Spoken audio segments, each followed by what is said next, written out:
বন্ধুরা, আমার পাঁপড়ের তরকারিও হয়ে গেছে। এই যে এতটা ঝোল আছে, একটু একটু ঠান্ডা হলে পুরো এটা বসে যাবে একদম। এই জন্য আমি ঝোল ঝোল রেখেছি। একটু নিরামিষও খেতে পারেন। আমি রসুন পেঁয়াজ দিয়ে করেছি। আপনাদের কাছে অনুরোধ বন্ধুরা, এই চ্যানেলে যারা নতুন একটা সাবস্ক্রাইব করে দেবেন। ফেসবুক পেজ থেকে যারা দেখছেন ফলো করে দেবেন। কমেন্ট করে জানাবেন কেমন হয়েছে। লাইক করবেন, শেয়ার করবেন।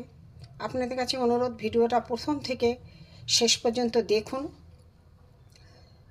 চলুন যাই, কিভাবে প্রথম থেকে শেষ পর্যন্ত করেছি দেখতে থাকুন। চলুন যাই। বন্ধুরা, জিবি ভ্যারাইটি থেকে আপনাদের স্বাগত। আজ আমি একটা সম্পূর্ণ নতুন রেসিপি নিয়ে এসেছি। দেখুন, এখানে পাঁপড় আছে। পাঁপড়ের আমি একটা রেসিপি করব। পাঁপড়টাকে আমি প্রথমে ছোট ছোট করে কেটে নেব। দেখুন, এখানে 4টে পাঁপড় আছে। ছোট ছোট করে টুকরো করে কেটে নেব। দেখতে থাকুন। এইভাবে আমি কেটে নেব।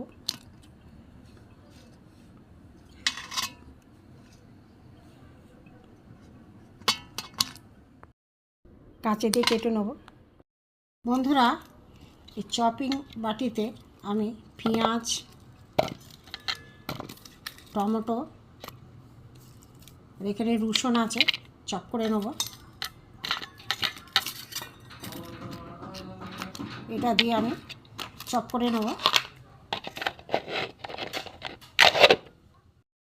বন্ধুরা দেখুন, চপিংয়ে চপ করে নিয়েছে পেঁয়াজ,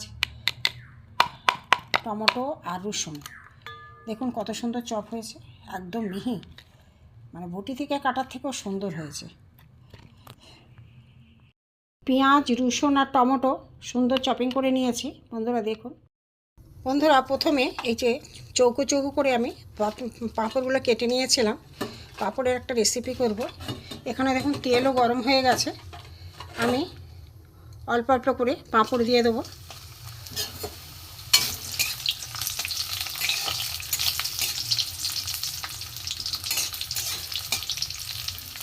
পাঁপড়গুলো ভাজা হয়ে যা ভালো করে ভেজে নিতে হবে, যেমন পাঁপড় ভাজা হয়।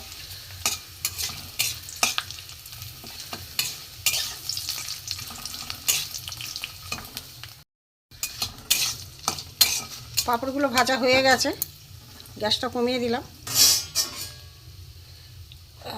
তুলে নেব।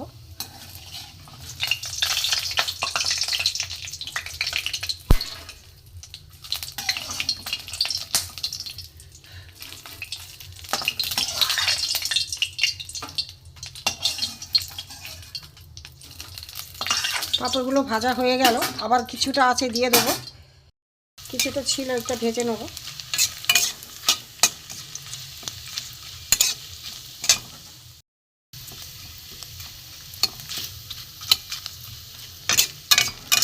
যেগুলো ভাজা ভালো হয়নি একটু ভেজে নেবো, রিপিট করবে।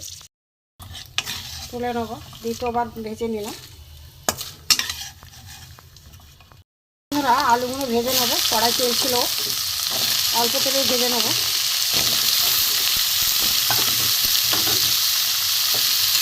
পাঁপড়ের তরকারি অনেকেই খেয়েছেন, কিন্তু এইভাবে করে দেখবেন। আলুটা ভালো করে ভেজে নেব। বন্ধুরা, আলু ভাজা হয়ে গেছে, গ্যাসটা কমিয়ে দেবো, দিয়ে তুলে নেবো। আলুগুলো লাল লাল হয়ে গেছে। আমি সাদা তেলে পাঁপড়টা আর আলুটা ভেজে নিয়েছি। এবার আমি সর্ষের তেলেই রান্নাটা করব। সর্ষের তেলে রান্না করলে টেস্টটা বেশি হয়। সর্ষের তেল দিয়ে দিয়েছি, গরম হয়ে গেছে। আমি সর্ষের তেলেই রান্নাটা করব। এখানে গোটা জিরে দিয়ে দিলাম, গোটা এলাচ আর লবঙ্গ দিয়ে দিলাম। এখানে একটা তেজপাতা, একটা শুকনো লঙ্কা দিয়ে দিলাম। ফোড়নটা গরম হয়ে গেছে। এখানে চপ করা আছে পেঁয়াজ, রসুন আর টমেটো, এটা আমি দিয়ে দেবো। ফোড়নটা সুন্দর একটা সেন্ট ছেড়েছে। এখানে ইয়ে করা আছে পেঁয়াজ, টমেটো আর রসুন চপ করা আছে, এটাই পুরোটা দিয়ে দেবো। গ্যাস কমিয়ে এটা করতে হবে, নাহলে মশলাটা পুড়ে যাবে। ভালো করে একটু রসুন আছে, পেঁয়াজ, টমেটো একটু ভালো করে এটা ভেজে নেব। আলু ভাজা আর পাঁপড় ভাজা রয়েছে। এখানে আমার রসুন, পেঁয়াজ, টমেটো ভাজা হয়ে গেছে। এখানে বন্ধুরা মশলা নিয়েছি নুন, হলুদ, লঙ্কার গুঁড়ো, জিরে গুঁড়ো, ধনে গুঁড়ো, এখানে গরম মশলা গুঁড়ো, এখানে আদা গ্রেট করা আছে, এটা আমি এতে দিয়ে দেবো। মশলা সব দিয়ে দিয়েছি। গ্যাস কমিয়ে মশলাটাকে আমি কষিয়ে নেব। একটু জল লাগবে, একটুখানি জল দেবো, জল না দিলে মশলাটা পুড়ে যাচ্ছে।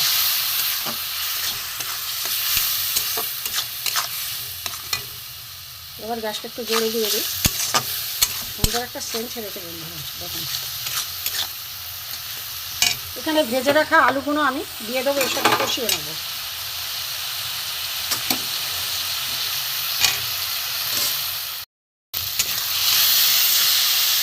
সব আলুগুলো দিয়ে দিলাম, এর সাথে একটু ভালো করে কষিয়ে নেবো বন্ধুরা।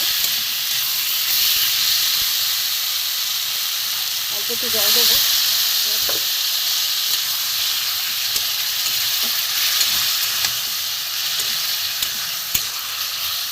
আমি এই রেসিপিটা পেঁয়াজ রসুন দিয়ে করছি বন্ধুরা। আপনারা নিরামিষ করলেও পেঁয়াজ রসুনটা দেবেন না, নিরামিষ দিনও করে খেতে পারে।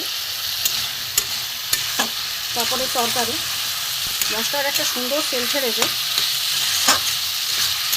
ভালো করে আমি কষিয়ে নেব বন্ধুরা। এতে আমি সামান্য চিনি দেবো, 1 চামচ না। যারা চিনি খেতে পছন্দ করেন না তারা দেবেন না, এমনি দেবো।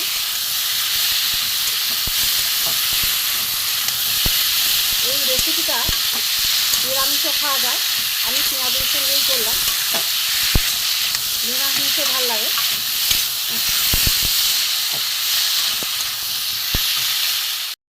এবার আমি জল দিয়ে দেবো, কষানো হয়ে গেছে তরকারিটা।